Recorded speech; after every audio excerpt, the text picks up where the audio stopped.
with grave displeasure that your patient has become a Christian. Do not indulge in a hope that you will escape the usual penalties. Indeed, in your better moments, I trust you will hardly even wish to do so. In the meantime, we must make the best of the situation. There is no need to despair. Hundreds of these adult converts have been reclaimed after a brief sojourn in the enemy's camp and are now with us. All the habits of the patient, both mental and bodily, are still in our favor. One of our great allies at present is the church itself. Do not misunderstand me. I do not mean the church as we see her, the eternal church, spread out for all time and space, terrible as an army with banners. Even the eternal church makes our boldest tempters uneasy. But fortunately, it is quite invisible to these humans.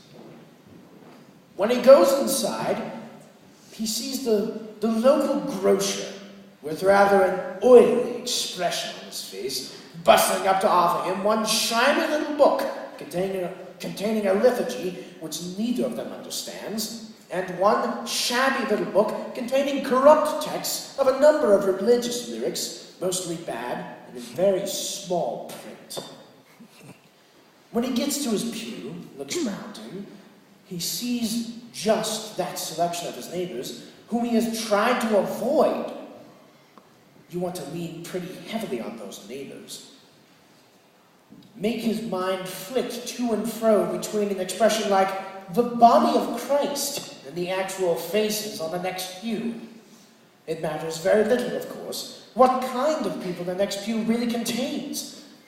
You may know one of them to be a great warrior on the enemy's side. No matter, your patient, thanks to our Father below, is a fool, provided that any of those neighbors sing out of tune, or have boots that squeak, or odd clothes. The patient will quite easily believe that their religion must therefore be somehow ridiculous. At his present stage, you see, he has an idea of Christians in his mind, which he supposes to be spiritual, but which in fact is largely pictorial. His mind is full of tokens and sandals and armor and bare legs, and the mere fact that the other people in the church wear modern clothes is a real, though of course unconscious, difficulty for him. Never let it come to the surface. Never let him ask what he expected them to look like. I have been writing hitherto on the assumption that the people in the next pew afford no rational ground for disappointment. Of course, if they do, if the patient knows that the woman with the absurd fanatic hat is a fanatical bridge player, or that the man with the squeaky boots is a miser and an extortioner, then your task is so much easier.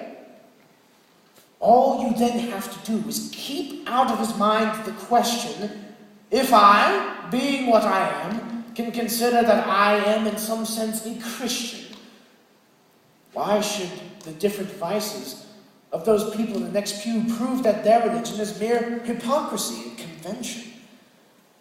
You may ask whether it is possible to keep such an obvious thought from occurring even in a human mind.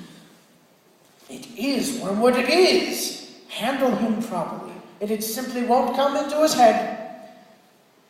He has not been a Christian long enough with the enemy to know any real humility yet.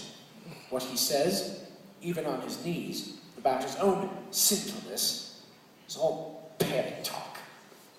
At bottom, he still believes he has run up a very favorable credit balance in the enemy's ledger by allowing himself to be converted, and thinks he is showing great humility and condescension in going to church with these smug, commonplace neighbors at all. Keep him in that state of mind as long as you can. Work hard then, on the disappointment or anticlimax, which is certainly coming to the patient during his first few weeks as a churchman. The enemy allows this disappointment to occur on the threshold of every human endeavor. It occurs when lovers have got married and begin the real task of learning to live together. In every department of life, it marks a transition from dreaming aspiration to laborious doing. The enemy takes this risk because he has a curious fantasy of dreaming aspiration to laborious doing. The enemy takes this risk because he has a curious fantasy of making all these disgusting little human vermin into what he calls his free lovers and servants. Sons, as he calls them. With his inveterate love of degrading the whole spiritual world by unnatural liaisons with the two-legged animals. Desiring their freedom, he therefore refuses to carry them by their mere affections and habits to any of the goals which he sets before them. He leaves them to do it on their own. And there lies our opportunity. But also remember, there lies our danger. If once they get through this initial dryness successfully, they become much less dependent on emotion and therefore much harder to tempt. Keep everything hazy in his mind now, and you will have all eternity wherein to amuse yourself by producing in him the peculiar kind of clarity which hell affords. Your affectionate uncle,